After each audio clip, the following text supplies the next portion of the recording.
1절에서 8절까지 말씀을 보겠습니다.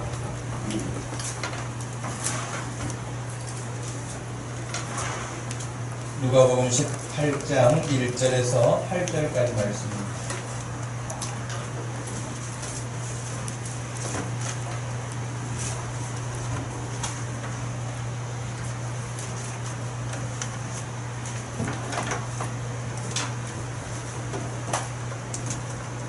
찾으셨으면 한 목소리로 말씀을 읽습니다.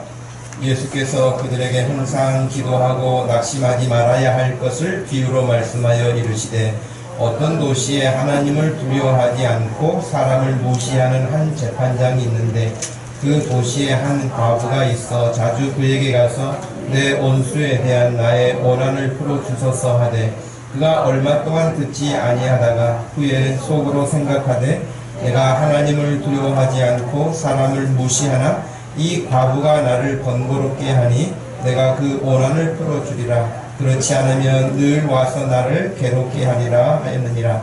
주께서 또 이르시되 불의한 재판장이 말한 것을 들으라. 하물며 하나님께서 그 밤낮 부르짖는 택하신 자들의 원한을 풀어주지 아니하시겠느냐.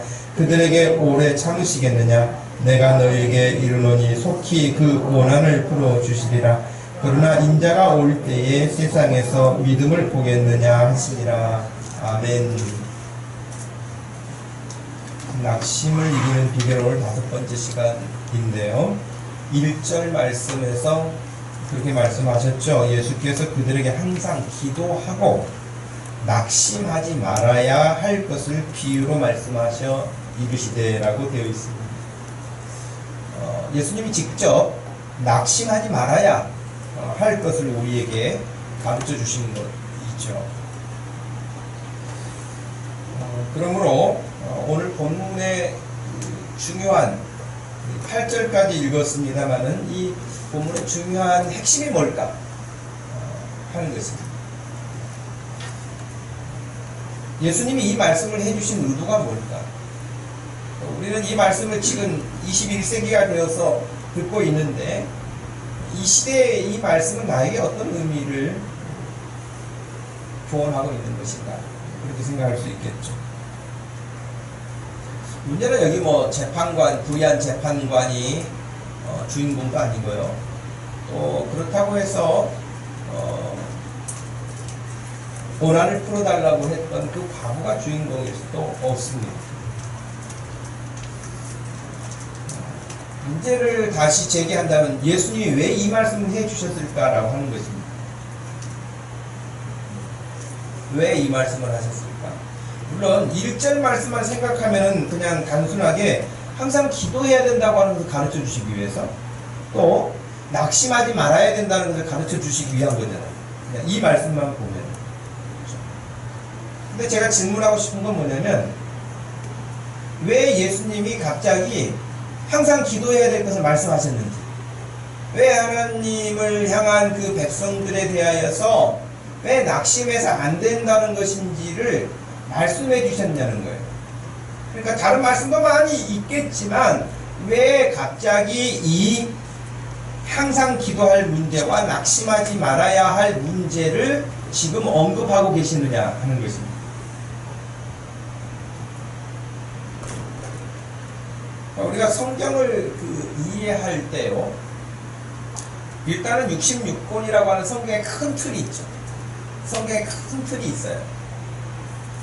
그래서 큰 틀에서 천지창조부터 예수님의 재림의 약속까지 요한계시록까지 쭉 연결되어 있는데, 그 큰 중심에서 성경에 뭐 수많은 인물도 나오고 사건도 나오고 이런 일들이 많이 기록되어 있는데, 그럼에도 불구하고 성경에 항상 중심이라는 건 있어요. 예를 들면 성경이 나만 장군이 그런 악한 질병으로부터 고침을 받았는데, 그렇다 해서 나만이 이 성경의 주인공일 수 없잖아요. 마리아와 요셉이 성경의 주인공일 수 없거든요. 사도 바울이 어마어마한 그 사역을 감당한 사람이었지만은 사도 바울이 성경의 주인공일 수 없어요. 또 잠언이나 전도서를 읽어보면 정말 얼마나 우리가 인생을 살아가면서 교훈을 얻을 만한 지혜로운 말씀들이 많이 기록되어 있는지요. 그렇지만 잠언이나 전도서를 통하여서 시편을 통하여서 그저 우리가 살아가는 데 있어서 좋은 시 한 편 읽고 우리가 묵상하고 그런 의미로서의 성경이 아니거든요. 시편도 그냥 이 세상의 사람들이 말하는 그런 시를 한 수 읊고 그것을 묵상하는 의미로서의 시가 아니거든요.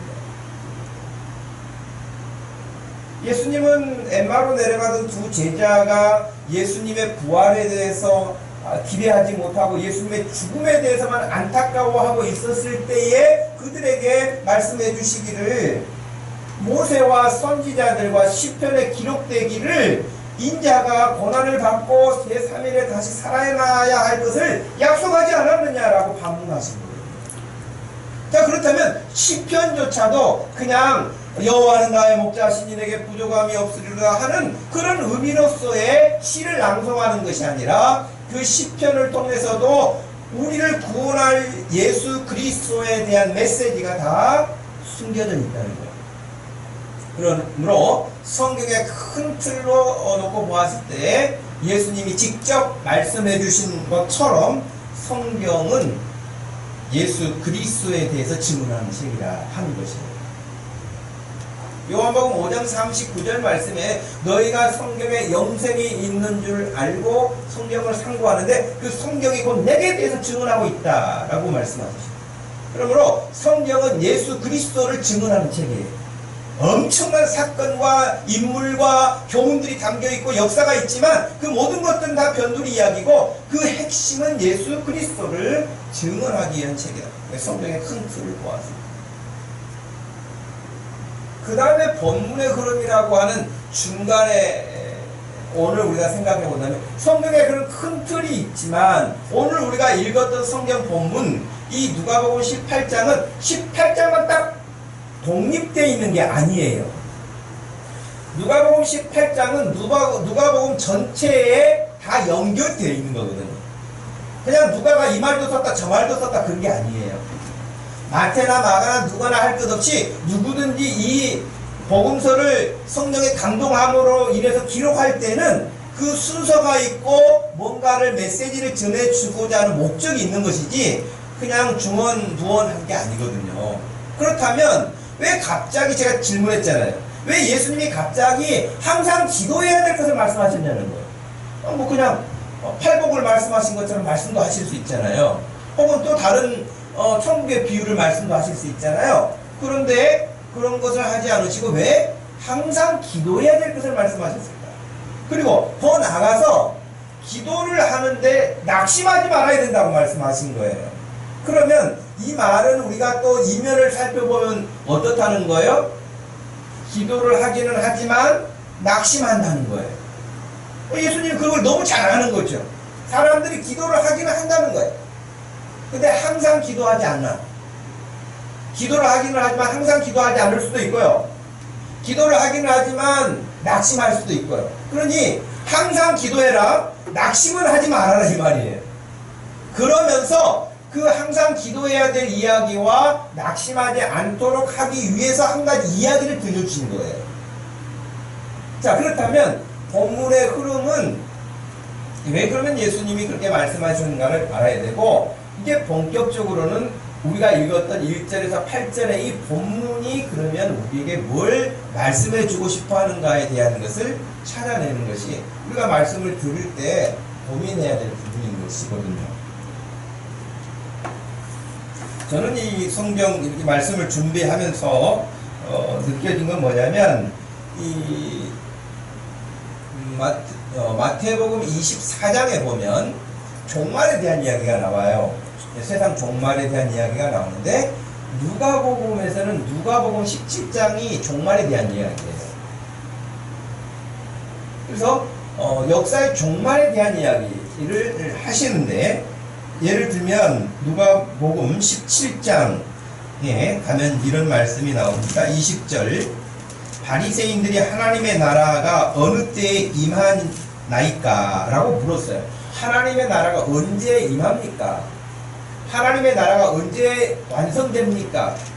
물론 그들이 생각하는 하나님의 나라는 또 있겠지만 어찌 그렇게 질문했어요. 예수님이 대답하시기를 하나님의 나라는 볼 수 있게 임하는 것이 아니다.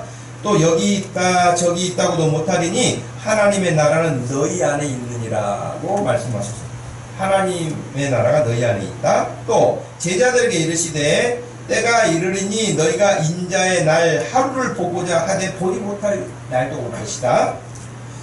23절에서는 사람이 너희에게 말하되 보라 저기 있다 보라 여기 있다 하리니 그러나 너희는 가지도 말고 따르지도 말아라. 이런 말씀을 지금 누가복음 17장에서 하신 거거든요. 그러면서 하나님의 나라가 임할 때는 24절에 보니까 번개가 하늘 아래 이쪽에서 번쩍이며 하늘 아래 저쪽까지 비침같이 인자도 자기 날에 그러하리라. 그러나 그가 먼저 많은 고난을 받으며 이 세대에게 버림받아야 할지니라 그랬어요. 그러면서 예수님이 해주신 말씀이 자신이 버림받는다는 거예요. 환영을 못 받는다는 거예요. 한마디로. 그러면서 예를 들어서 성경의 사건을 이야기해 주셨는데 26절에 보니까 노아의 때에 된 것과 같이 인자의 때도 그러할 것이다. 노아가 방주에 들어가던 날까지 사람들이 먹고 마시고 장가들고 시집가더니 홍수가 나서 그들을 다 멸망시켰으며 또 롯의 때와 같으리니 사람들이 먹고 마시고 사고 팔고 심고 집을 짓더니 롯이 소돔에서 나가던 날에 하늘로부터 불과 유황이 비오듯 하여 그들을 멸망시켰느니라. 인자가 나타나는 날에도 이러하리라. 그러니까 예수님이 다시 오실 하나님의 나라가 온전하게 이루어지게 될 그 때에도 역시 사람들은 관심이 어디가 있다는 거예요? 롯의 때와 같이 노아의 때와 같이 먹고 마시고 시집가고 장가가고 이거밖에 안 한다는 거예요. 오직 마음이 거기에만 있다는 거예요. 그러면서 노아가 하고 있는 일에 관심이 없어요. 이 세상이 가면 갈수록요 교회에 대해서 관심이 없을 것입니다. 예수님에 대해서 관심은 없을 것입니다. 교인들이 모여서 하는 것 별로 관심 없을 것입니다. 우리 예수님이 지금 말씀하신 바와 다를 바 없거든요. 관심 없어서요. 31절에는 그날에 만일 사람이 지붕 위에 있고 그의 세간이 그 집 안에 있으면 그것을 가지러 내려가지 말 것이고 밭에 있는 자도 그와 같이 뒤로 돌이키지 말 것입니다. 그러면서 롯의 처를 기억하라 그랬어요. 여러분 롯의 처가 어떻게 됐죠? 소돔과 고모라 성이 유황불로 완전히 심판을 받아 멸망당하게 되는 순간 끌고 나왔죠. 전사들이 끌고 나왔는데 뒤돌아보지 말아라 하는데도 불구하고 롯의 처가 뒤돌아보는 순간 소금 기둥이 되고 말았다는 것입니다. 그러니까 예수님이 그 롯의 처를 기억하라. 하지 말라고 하는데도 같이 그 미련을 버리지 못하고 먹고 마시고 시집가고 장가간 그 모든 이들의 관심의 연장선에서의 소돔과 고모라 성을 바라본 것이죠. 아마 저는 롯의 처가 어떤 심정으로 그렇게 바라봤을까 그런 생각을 해본 적이 있어요. 아브라함과 조카 롯이 헤어질 때는 롯이 선택한 곳은 가장 물도 많고 풀도 많고 목축업을 하는 그들에게 있어서는 아주 환상적인 여간 동편을 택한 것이거든요. 그리고 심지어는 창세기에 보면 여호와의 동상 같았더라 그랬어요. 그럴 일만큼 좋은 거예요. 예. 그렇게 해서 가축이 번성하고요. 그러니까 점점점 돈을 벌기 시작해가지고 하나님이 보시기에 그 당시에도 여전하게 악했던 소돔과 고모라 그 소돔성으로 들어가는 거예요. 악한 도시예요. 하나님이 분명히 그렇게 말씀하세요. 악한 도시였다.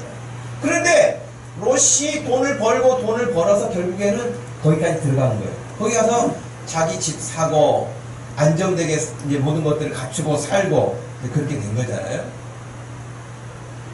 여러분 지금 대한민국에서 집 사기가 어렵잖아요. 그렇죠? 집 사기가 어려워요.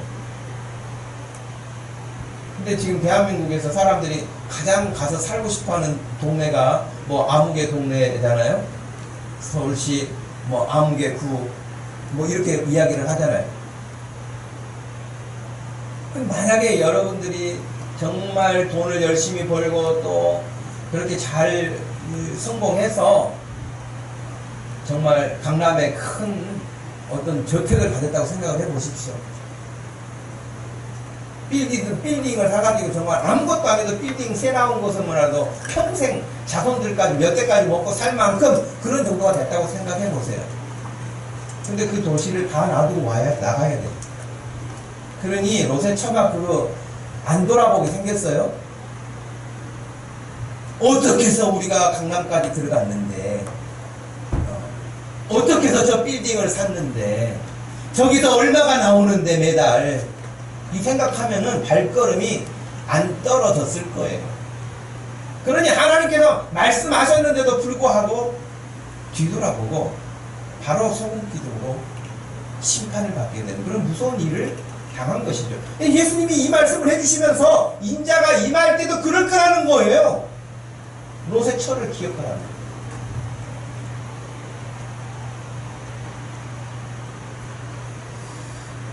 근데 여러분, 지금 이 성경의 큰 틀이라고 제가 말씀드렸잖아요.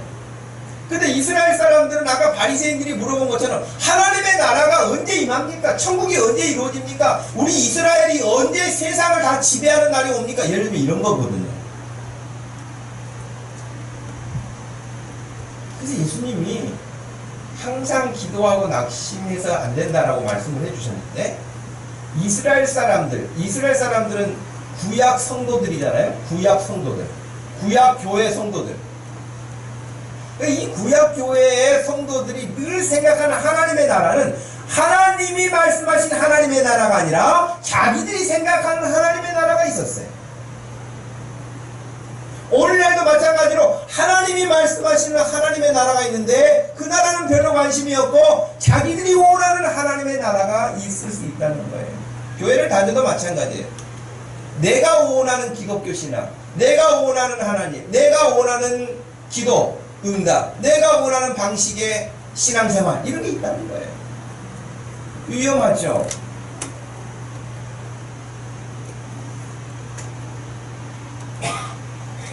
여러분, 이스라엘 사람들에게, 구약교회 성도들에게 문제점은 뭐였냐면, 하나님이 약속하신 그 하나님의 나라에 대한 기다림보다는 그것이 안 되니까 자기들이 원하는 방식의 하나님의 나라를 늘 사모했어요.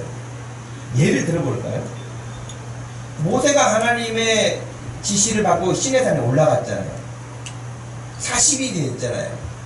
그 밑에 있던 그 백성들은 애굽에서 나올 때 10가지 재앙을 본 사람들이잖아요. 홍해를 건넌 사람들이잖아요. 광야에서 반석에서 물이 나와가지고 그 물로 산 사람들이잖아요. 어마어마한 것을 지금 체험한 사람들이잖아요. 그런데 40일 동안 기도하러 올라간 모세를 기다리지 못하고 그들이 그렇게 말합니다. 우리를 인도하여 낸 신을 우리가 만들자. 그래서 자기들 눈에 보이는 신으로 만들어낸 것이 금송아지예요. 금으로 송아지를 만들어 놓고 우리를 애굽에서 인도하여 낸 신이라 그랬거든요. 항상 그러니까 눈에 보이는 뭔가를 만들어내려고요.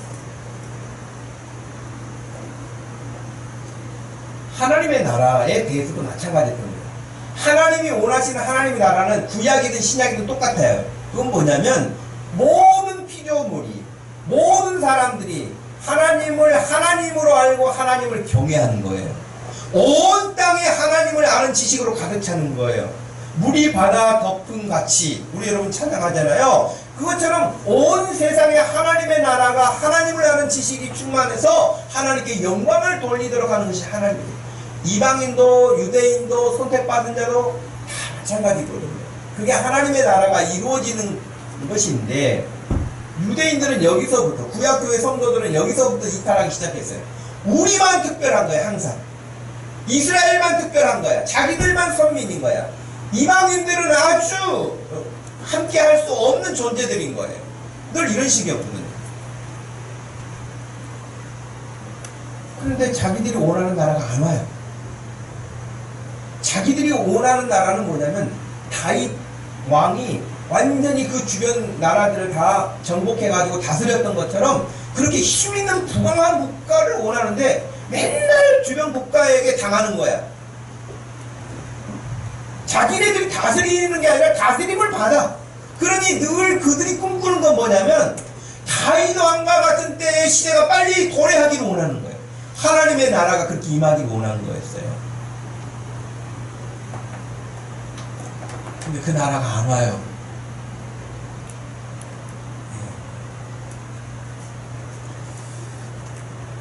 여러분 최근에 신문이나 뉴스를 통해서 이 신옥주라고 하는 사람이 구속됐다는 뉴스를 혹시 보신 분이 있나요? 이 신옥주라고 하는 사람은 신분이 목사라고 되어 있어요. 제가 한 방송사 뉴스를 보는데 첫 뉴스가 이렇게 나오더라고요. 목사 이러면서 나와요. 구속됐다.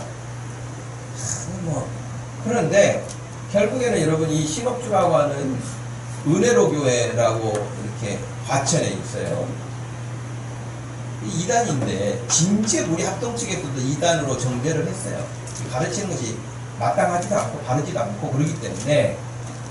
근데 여러분 뉴스에 따르면은 피지라고 하는 곳이 지상낙원이다, 거기가 지상낙원이고 천국이다 생각하고요, 사람들을 거기로 데리고 왔어요.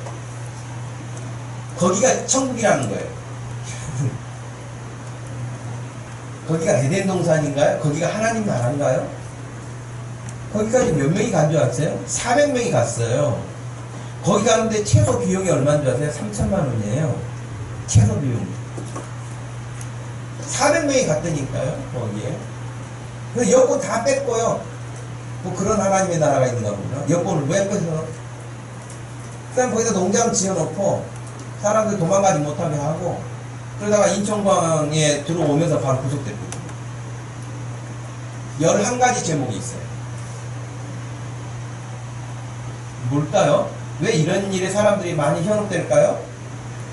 현실은 너무 팍팍한 거야. 살기 너무 팍팍하고 힘들고 그런데 어떤 번뜩하는 소리가 들리는데 지나간다고 합니다.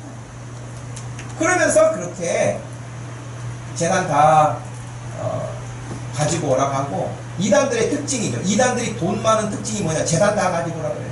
세상 종말 다 왔다고, 하나님 나라 다 왔다고, 종말이 다 됐으니까 재단 있으면 뭐 하냐는 거예요. 그런데 자기들은 다 돈을 가져가.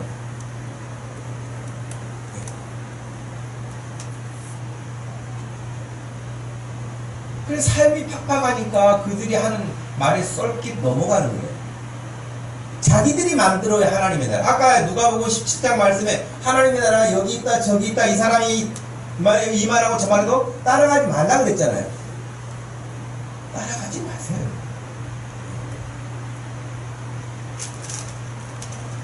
어떤 사람은 자기 자신을 너무 맹신해가지고, 나는 그래도 성경도 많이 공부했고 기도도 많이 하고 내가 그런데 넘어갈 사람은 아니지, 그래서 그런 사람 구한다고 가가지고 자기가 넘어가. 이런 사람도 꽤 많습니다. 여러분, 여러분 자신을 과신하지 마세요. 그저 늘 교회를 통해서 건강하게 선포되는 말씀을 듣고 그 말씀을 따라 순종하고 사는 것이 복이지, 그렇지 않은 것에 자꾸 관심을 갖는 것 지혜롭지 않아요. 그러니까 하나님이 말씀하신 나라가 눈에 보이지 않으니까, 자기들을 인도해 내신 하나님이 눈에 보이지 않으니까 겨우 만들어낸 게 금송아지인 것처럼 하나님의 나라가 겨우 피지 같겠어요, 여러분? 예? 아니, 하나님의 나라가 눈에 안 보이니까 눈에 보이는 어떤 대안을 내세워서 그것이 하나님의 나라다, 천국이다, 이렇게 해서. 지금 예수님이 누가복음 18장에서 항상 기도해라, 낙심하지 말아라 하는 배경하에는 저는 이렇게 해서 봤거든요. 이스라엘 사람들이 늘 생각하는 하나님의 나라, 그 종말, 하나님이 그냥 오셔가지고, 여러분 지난번 엘리야 낙심 문제를 생각할 때, 지난주는 욥이었고 그 전주에 여러분 말씀 다시 돌아가서 생각해 보면, 이제 호렙산에서 동굴에서 나와가지고 하나님 세우셨잖아요, 엘리야를. 그리고 강한 바람이 지나갔잖아요. 강한 지진이 일어났잖아요. 그래서 하나님 계시지 않았다고 그랬잖아요. 그때 뭐라고 그랬어요? 엘리야의 마음은 어떨 거라고 그랬어요? 악한 아합이나 이세벨 이 하나님을 다 등져버린 우상만 섬기는 이 이스라엘 하나님이 강풍 같은 것을 토네이토 같은 것을 보내가지고 심판을 해버렸으면 좋겠다. 근데 하나님이 거기 안 계시는 거예요. 하나님은 그런 식으로 심판하지 않았어요. 그 바위로 이루어진 산이 지진이 그냥 진동을 했어요. 그런데 그런 강력한 지진이 일어나가지고 한번 다 들어엎었으면 좋겠는데 거기도 하나님이 안 계신 거예요. 세미한 음성이 들렸어요. 거기에 하나님이 계셨어요. 엘리야가 회복하게 됐던 것도 거기라 그랬잖아요. 지금 이스라엘 사람들의 전반적인 흐름은 지금 로마의 지배를 받고 있잖아요. 로마의 지배를 받고 있는 그런 상황이었기 때문에 여전하게 엘리야가 가지고 있던 마음이랑 별다르지 않아요. 메시아가 나타났으면 좋겠어요. 그 메시아는 강력한 메시아, 힘있는 메시아가 나타나가지고 로마를 그냥 확 무들어버리고 이스라엘이 독립할 뿐만 아니라 세계 위에 우뚝 섰으면 좋겠다는 그 기대감이. 근데 그날이 언제 오냐는 거예요. 그날이 안 오거든요. 지금 자기들이 생각할 때.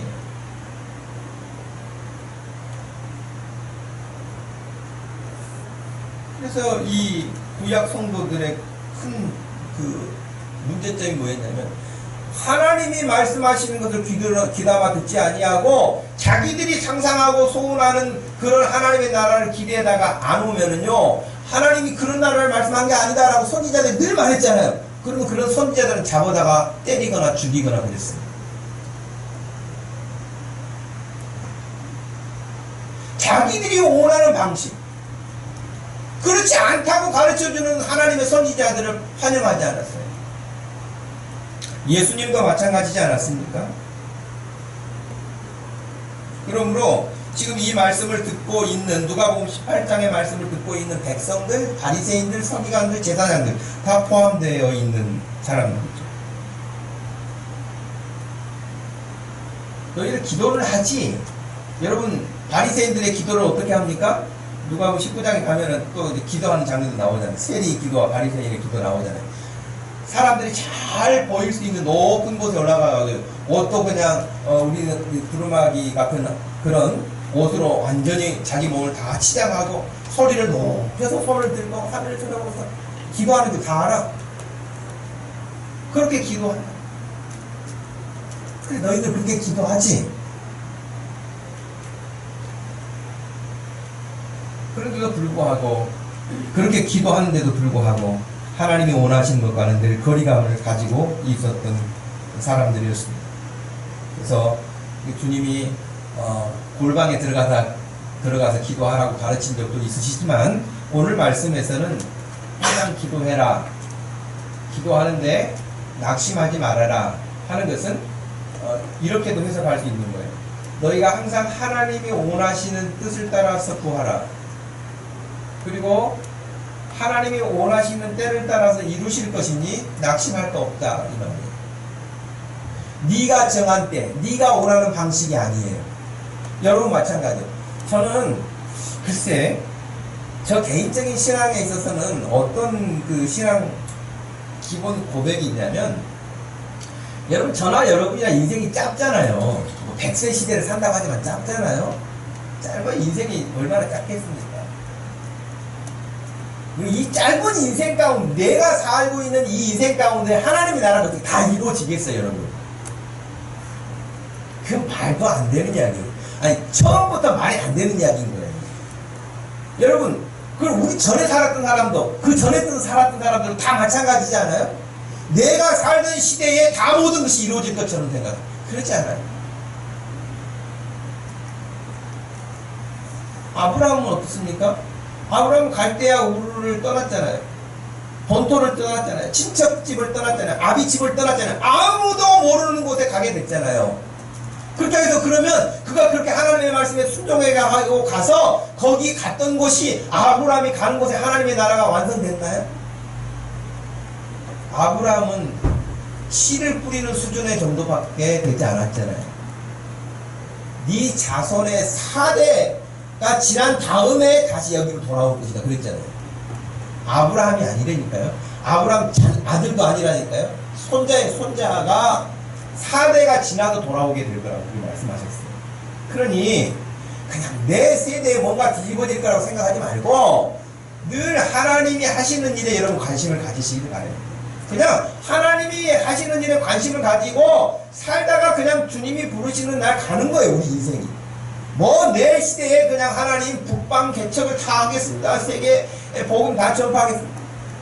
어떤 목사님이 임종하시기 전에 그렇게 말씀하셨다니까요. 저도 뭐 직접 들은 건 아니고 건너들었기 때문에 사실 여부는 확인이 안 되지만, 내가 다시 목사가 돼서 목회를 한다면 지구를 내 손에서 내려놓겠다 그랬고요. 그러니 세상에 모든 거 다 할 것처럼 막 이것도 하고 저것도 하고 너무 뭔가를 많이 했다는 거예요. 근데 죽음 앞에 딱 돌아와서 한번 돌아보니 이게 뭐였나 이 생각이 들어요.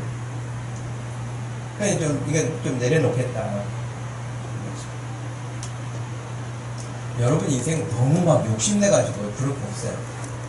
그냥 오늘도 하나님이 말씀하시면 그 말씀에 순종하고 네 하고 그냥 가는 것이지, 그냥 하나님이 오늘 그냥 내가 한 3박 4일 딱 세게 금식 기도 해가지고 하나님 뭐 뜻을 한번 소나무 뿌리를 뽑아가지고 막 뒤집어 놓겠습니다. 이런 거. 물론 그런 긴박한 때도 있겠죠. 그러나 내 생각 그렇지 않아요. 그러니 기도를 우리 주님이 뭐라고 말씀하셨다고요? 항상 기도해라. 항상. 안 되면 그냥 금식한다고 해서 며칠 그냥 그렇게 하지 말고 항상 기도해라. 항상 기도하라는 것은 하나님과의 관계가 늘 연결되어 있기를 원하시는 거예요. 여러분 주일 예배 시간에만 여기 와 있지 마시고 일주일의 삶이 하나님과의 관계로 연결되어 있기를 축복합니다. 늘 주님과 연결되어 있어요. 그것이 우리의 삶이죠.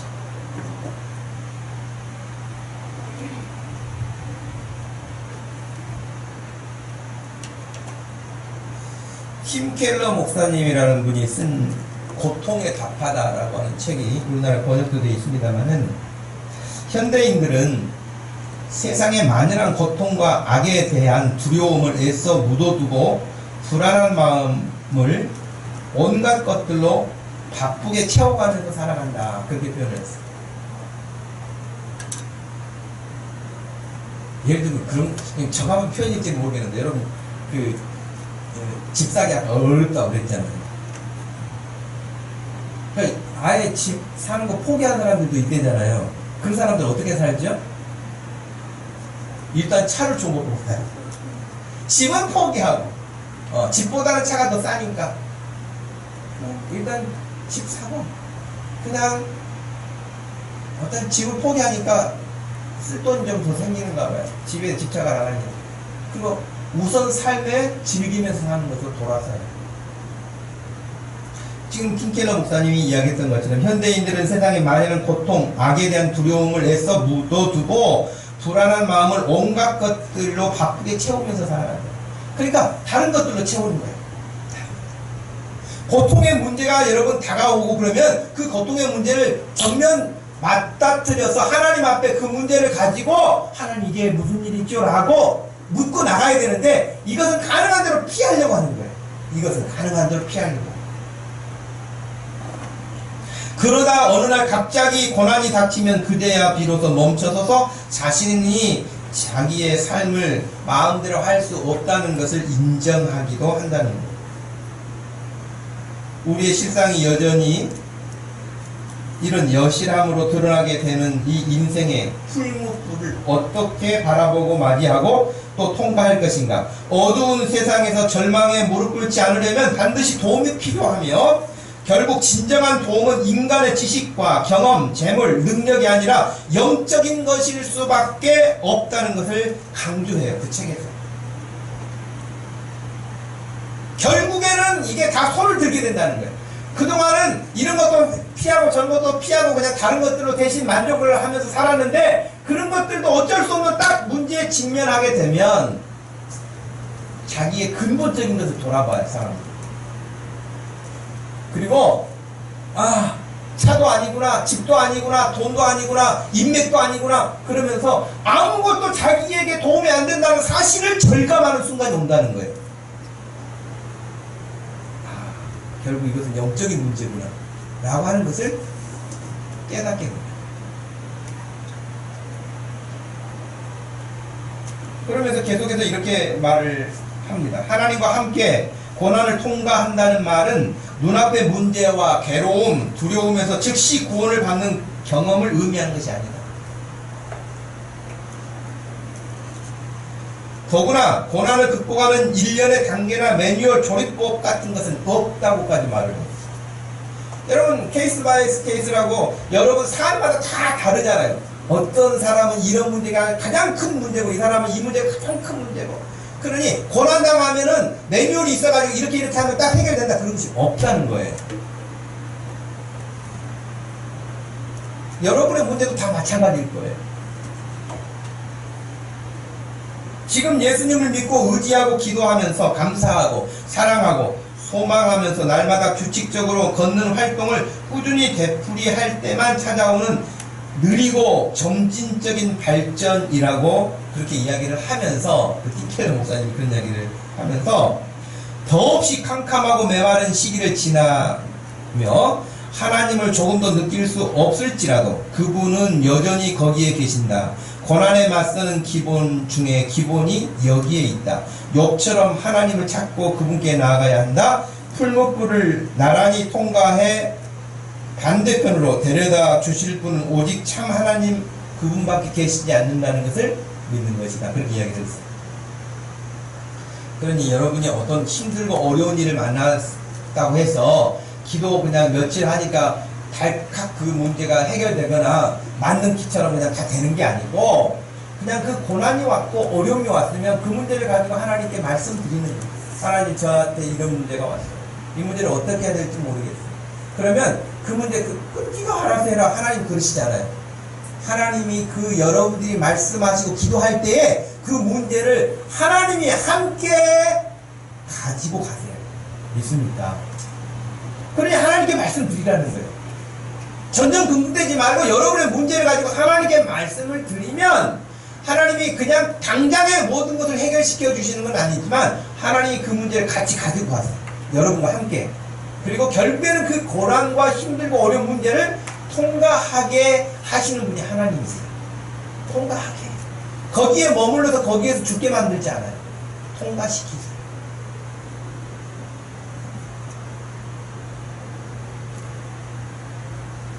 오늘 예수님이 말씀해 주신 이 부분에서 제가 뭐 다른 때처럼 뭐 다른 이야기를 지금 하지 않는데, 그건 뭐냐면 예수님이 강조하신 부분이 있어요. 지금 1절에서 항상 기도하고 낙심하지 말아야 할 것을 말씀하시고 동시에 8절에서 요구하신 바가 있어요. 8절에서 요구하신 바가 뭘까요? 믿음을 보겠느냐. 그 중간에 이제 이야기했죠. 중간에 이야기가 있어요. 지금 여러분 제가 말씀드렸잖아요. 어떤 기도했다고 해서 그것이 지금 당장 기도 끝나고 나니까 완전히 문제가 해결돼가지고 할렐루야 그런 게 아니라고. 고난이 있으면 그 고난의 문제를 하나님께 늘 가지고 나가는 거예요. 한 걸음 한 걸음 나가는 거예요. 근데 혼자 가지 않도록 우리 주님이 함께 걷고 계세요. 그 문제를 함께 풀어주세요. 그리고 그 문제를 완전히 통과할 수 있도록 하세요. 우리 주님이. 이 사실을 믿겠느냐. 다니엘의 세 친구들이 풀무불 속에 들어갔잖아요. 풀무불 속에 들어가기 전에 지금이라도 절을 하고 풀무불 속에 들어가지 않았으면 좋겠다. 그렇게 이야기를 했을 때에 그리 아니하실지, 그분이 우리를 구원하실 것입니다. 그리 아니하실지라도 그렇게 말을 했어요. 우리를 구원하실 것입니다. 혹 그리 아니하신다 할지라도 우리는 하나님을 부인할 수 없습니다. 그거잖아요. 마찬가지입니다. 여러분들이 어떤 문제를 만나시든지 간에 우리 주님과 함께 걷고 그 세 친구처럼 혹간 내가 기도하는데도 그리 아니해 주실지라도 하는 주님에 대한 신뢰감을 가지고 삽니다. 이런 믿음을 지금 보겠느냐라고 예수님이 반문하신 거예요. 너희들에게 그런 믿음이 있느냐. 자, 그러면서 중간에 나온 이야기를 한번 본다면 과부가 나왔죠. 여러분, 성경에서 과부는 무슨 상징일까요? 가난하다. 일단은 성경에서 과부, 고아, 나그네 이 사람들은 보호받아야 될 사람들로 나와요. 그리고 약한 사람들로 나와요. 도울 힘이 없는 사람들로 나와요. 그죠? 실제적으로는 그렇잖아요. 어려운 분들이 많죠. 그렇지 않은 예외적인 사람들도 있지만은 대부분 그렇단 말이죠. 그런데 이 오늘 1절에서 8절까지 읽은 내용 중에 반복되는 단어가 있는데 무슨 단어죠? 4번 반복되는 단어가 있어요. 이 과부가 했던 말 중에 들어있어요. 원수에 대한 오난을 풀어달라는 거예요. 오난. 국어사전에 보니까 억울하고 원통한 일을 당하여 응어리가 진 마음을 오난이라고 표현해요. 그러니까 여러분 과부니까 남편이 앞장서서 해결해 주지도 못하고 사람들이 다 무시하고 근데 그 마음에 어떻게 할 수가 없으니까 응어리가 진 거예요. 오난이 된 거예요. 그래서 유일하게 기댈 때가 법이야. 법은 우리나라에서도 뭐라고 말합니까? 법은 만인 앞에 다 평등하다고 그렇게 말을 해주니까 그래도 억울하니까 아무도 내 말 이야기 들어주지 않는데 그래도 법적으로 하면 내가 정당하니까 이길 것 같아서 법원을 찾아갔어요. 그랬더니 여기 성경에 나온 불의한 재판관이 대한민국에도 많네. 억울한 우리나라도 억울한 재판을 받는 사람들이 많습니다. 어떤 사람은 20년, 30년 지나서 무죄를 판결받은 사람도 있어요. 이미 인생 다 망가질 거예요. 가끔 뉴스 보면은 공안사범들이라 그래가지고 여러분 바다로 고기 잡으러 나갔는데 잡혀가가지고 북한 지병받아가지고 한다고 간첩 누명 써가지고 평생 그러니까 본인만 간첩 누명 쓴 게 아니라 빨간 줄이 올라가가지고 그 자식들까지 아무것도 못하는 거예요. 평생을 그래. 근데 30년이 지나서 이제 무죄가 선고됐어요. 참, 물론 명예회복을 한다 그런 의미도 있겠지만 그러니까 여러분 금요일에 나와서 기도하셔야 되는 거예요. 우리가 늘 금요 기도회 때 하는 말이 기도 제목이 그거 아닙니까? 이 나라가 공의롭고 정의로운 나라가 되게 해달라고 기도하고 있어요. 여러분 같이 기도해야 돼요. 이 나라가 얼마나 불의한지 몰라요. 입법부도 사법부도 행정부도 마찬가지인 거예요. 다 자기 이익을 위해서만 부지런해요. 자기 이익을 위해서.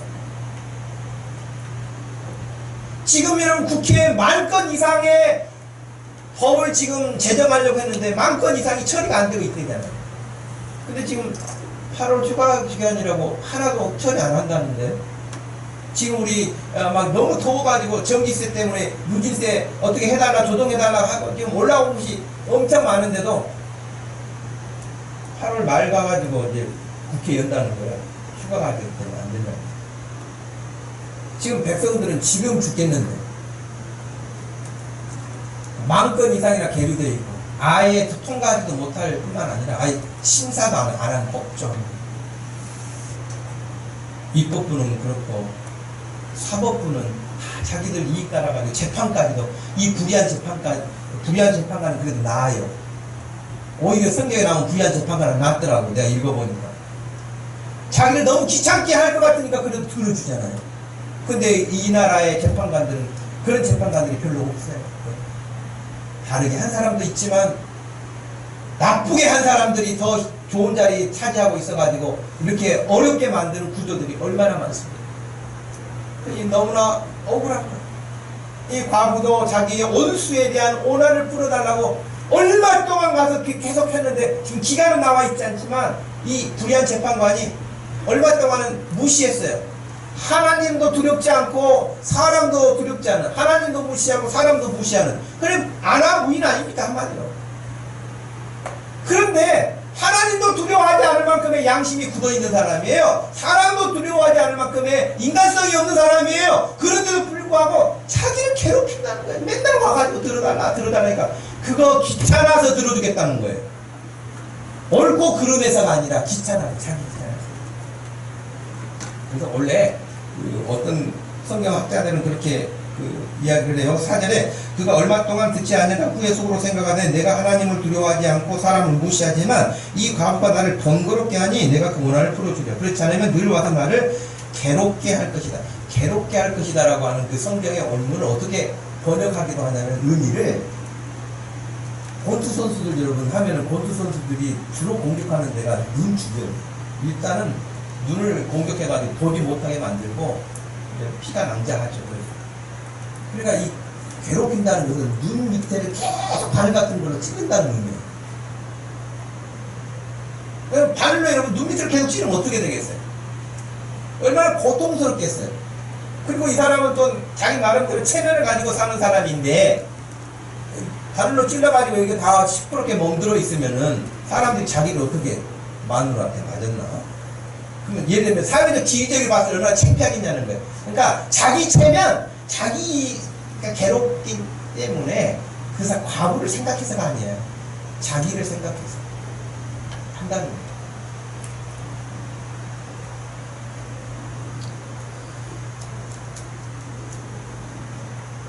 여러분 얼마 전 뉴스에 보니까 2006년도에 해고당했던 KTX 승무원들이 12년 만에 복직을 하게 됐다는 뉴스를 봤어요. 12년 만에. 야, 이 사람은 대단하다 생각해요. 서울역 앞에서 계속 12년 동안 투쟁을 했거든요. 왜 투쟁을 했겠어요? 억울하니까. 부당 해고로 당해서 억울하니까 12년을 싸운 거예요. 그 12년 싸운데 그 다른 정부가 들어섰을 때는 여러분 뭐 이렇게 영업 방해한다 그래가지고 한 사람당 1억이 넘게 손해배상을 하고 날아온 거예요. 법원에서. 여기도 양승태인가 누군가 그 있다는 말도 들었는데 어떻게 했던가. 그러니까 어떤 사람은 자살했어요. 감당할 수가 없었어요. 승무원 중에서. 그럴 만큼의 압박감을 받았던 거죠. 근데 여기서 중요한 건 뭘까요? 그냥 길 가던 사람이 자기도 12년 동안 앉아가지고 주기장창 데모하면 승무원이 되나요? 복직이 되나요? 그럴 수는 없죠. 이 과부에 끈질기게 요구할 수 있었던 건 뭐예요?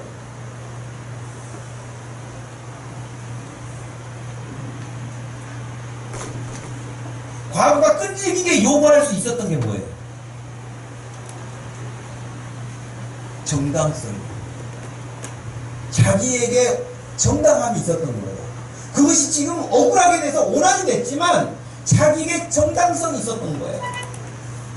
그러니까 그것을 12년 동안 복직투쟁을 했던 사람도 정당성이 있기 때문에 그런 것이지, 길 가는 사람이 자기가 10년 아니라 15년을 앉아있어도 그건 안 되는 거예요. 마찬가지죠. 만약에 반대로 말이죠. 이 과부가 불의한 건을 가지고 와가지고 괴롭힌다고 해서 되겠습니까? 그건 안 됩니다. 정당한 것이에요. 예수님이 이 말씀을 해주셨을 때는 이런 의미도 있지 않을까 싶어요. 너희들 막 구하는데 말이지, 정당한 걸 구하라는 거예요. 얼토당토않게 니들이 원하는 것만 구하고 있지 말고 그의 나라와 그의 의를 구하라. 정당한 것을 구하라. 정당한 것을 구하면서 낙심하지 마라. 하나님이 때가 되면 이루실 거예요. 갈라디아서도 말씀해요. 선을 행하다 낙심하지 마라. 때가 되면 하나님이 열매를 거두게 하실 거라고 했어요. 기도도 마찬가지예요. 그래서 여러분 말씀드렸던 것처럼 7절에 하나님께서 그 밤낮 부르짖는 택하신 자들의 원한을 풀어주지 아니하시겠느냐? 그들에게 오래 참으시겠느냐? 내가 너희에게 이르노니 속히 그 원한을 풀어주시겠다. 여러분에게 어떤 어려움이 있습니까? 여러분에게 어떤 힘든 일이 있습니까? 주님 앞에 가지고 나오시기 바랍니다. 주님 앞에 가지고 나오세요. 왜 혼자 끙끙대요? 왜 혼자 힘들어해요? 왜 사람들에게 말 못하고 혼자 그 문제를 가지고 응어리를 치고, 우리 주님께 가지고 나오세요. 오래 참지 않으시겠다고 하시잖아요.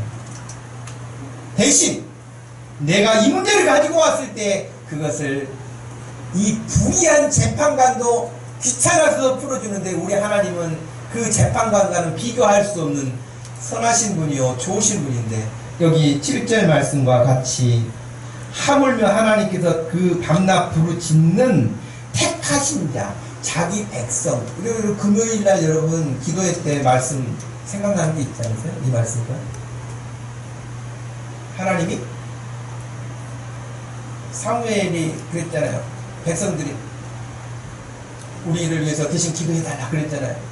우리가 왕을 구하는 죄를 악을 더했습니다 그랬잖아요. 그래, 너희들이 그런 것은 사실이다. 하지만 하나님이 자기 백성을, 너희들을 기뻐하신다는 거예요. 하나님이 자기 택한 백성을 기뻐하세요.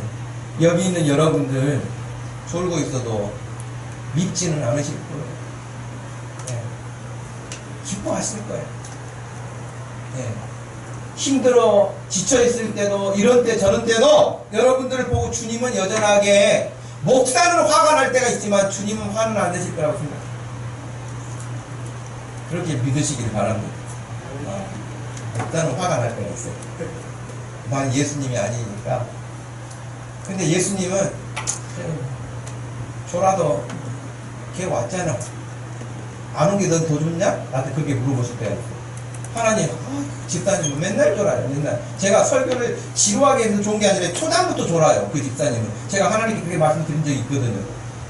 주님이 그러시더라고요. 너는 그럼 걔가 안 왔으면 좋겠냐? 아니요. 오는 게 더 좋죠. 그럼 아무 말 하지 마라. 그냥 말 안 해요. 그 문제는 제가 말하지는 않는데 주님이 기뻐하신다는 거예요. 대신 믿음을 보겠느냐라고 물으세요. 여러분이 그 주님을 신뢰하시길 바랍니다. 여러분 마태복음 8장에 보면 백부장이라는 사람이 소개가 되어 있어요. 그 백부장이 예수님을 찾아와서 자기 아들이 병들었다고 하잖아요. 자기 집에 하인이 중풍병이 들어가지고 너무 고통당한다는 거예요. 여러분 그 당시 하인은요 물건 취급이에요. 우리나라 갑질하잖아요. 갑질하는 그 회장들은 별로 인권을 존중해 주지 않잖아요. 그 당시 노예예요. 노예. 그들은 물건 취급당했고. 그런데 이 백부장이 자녀가, 가족이, 형제가 아니라 하인이 중풍병으로 너무 고통스럽다고 예수님이 다 고치신다는 소문을 듣고 예수님을 찾아왔거든요. 근데 그래 예수님이 너무 기쁘셨는가 봐요. 예수님이 너무 기쁘셔가지고 그래 가자. 내가 가마. 바로 즉답을 해주셨어요. 그랬더니 깜짝 놀래요 백부장이. 아이고 예수님 오시지는 않아도 됩니다. 제가 예수님을 오시는 것을 어떻게 제가 감당하겠습니까? 그냥 여기서 말씀만 해주셔도 됩니다. 저도 백부장이니까 내 밑에 군인이 100명 있습니다. 백부장은 100명을 거느리는 군인이에요. 천부장은 1000명을 거느리는 사람이고요. 그러니까 백부장이기 때문에 나도 내가 명령을 하면 이 사람들이 이리 가라 하면 이리 가고 저리 가라 하면 저리 갑니다. 백부장 수준에도. 그런데 어떻게 예수님이 우리 집에 오십니까? 그냥 오시지 마시고요. 여기서 말씀만 해주세요. 할렐루야. 예수님이 깜짝 놀랐어요.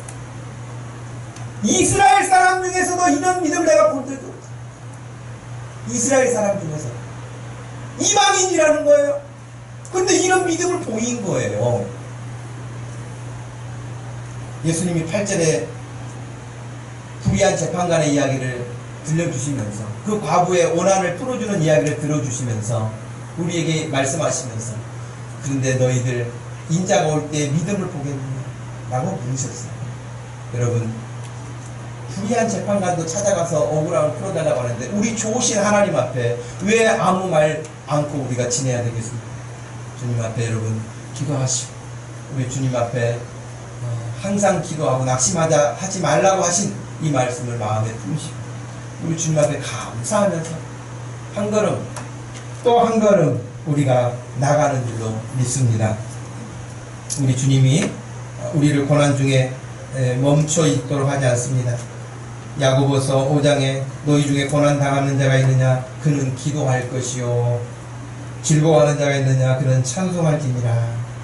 너희 중에 병든 자가 있느냐 그는 교회의 장로들을 청할 것이요 그들은 주의 이름으로 기름을 바르며 그를 위하여 기도할지니라. 의인의 간구는 역사하는 힘이 큼이니라. 아멘. 우리의 삶은 우리 주님이 그냥 즉석 떡볶이처럼 우리에게 다 그렇게 해주시는 게 아니에요. 자판기처럼 누르면 푹 나오는 게 아니에요. 여러분, 좋은 일이 있을 때, 힘든 일이 있을 때 늘 주님과 함께 동행하고 걸으시면서 우리 주님과 함께 그 문제도 거뜬히 건널 수 있기를 바라고, 이길 수 있기를 바라고, 승리할 수 있기를 바라고, 낙심하지 않고 우리 주님과 함께 찬송하고 영광을 돌릴 수 있는 그런 믿음의 사람들 되기를 축복합니다. 하나님 아버지, 고맙고 감사합니다. 오늘도 저희들에게 귀한 날을 주셔서 우리 주님 앞에 나와서 예배할 수 있도록 하시니 감사합니다. 하나님, 우리에게 항상 기도하라고 또 말씀해 주셨고, 기도하면서 낙심하지 말라고도 하셨습니다.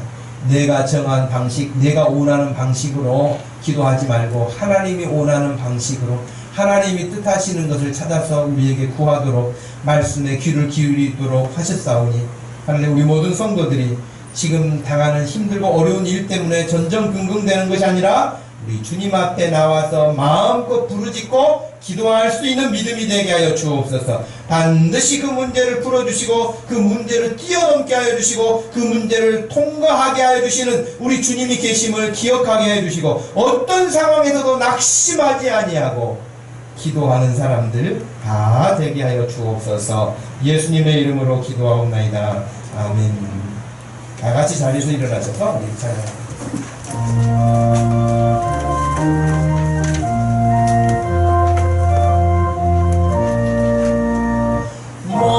마음속에 근심 있는 사람 주 예수 앞에 아뢰어라. 슬픈 마음 있을 때에라도 주 예수께 아뢰라. 주 예수 앞에 아뢰어라. 주님의 친구네, 무엇이나 근심하지 말고 주 예수께 아뢰라. 눈물 나며 깊은 한숨 쉴 때 주 예수 앞에 아뢰어라. 은밀한 죄 내게 있더라도 주 예수께 아뢰라. 주 예수 앞에 아뢰어라. 주리의 친구네, 무엇이나 근심하지 말고 주 예수께 아뢰라.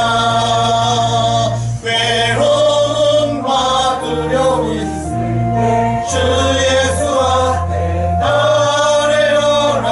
내일 일을 염려하지 말고 주 예수께 아뢰라. 주 예수 앞에 아뢰어라. 주리의 친구네, 무엇이나 근심하지 말고 주 예수께 아뢰라. 죽음 앞에 겁을 내는 자여 주 예수 앞에 아뢰어라. 하늘 나라 바라보는 자여 주 예수께 아뢰라. 주 예수 앞에 아뢰어라. 주리의 친구네, 무엇이나 근심하지 말고 주 예수께 아뢰라. 지금은 우리 주 예수 그리스도의 구속하신 은혜와 우리 하나님 아버지의 변함없으신 그 사랑과 성령 하나님의 위로 교통하시고 함께 하시고 오늘도 교훈하시는 그 은혜를 따라 살기 원하는 사랑하는 모든 성도들 머리 위에 가정 위에 지금부터 영원토록 함께 계실지어다. 아멘.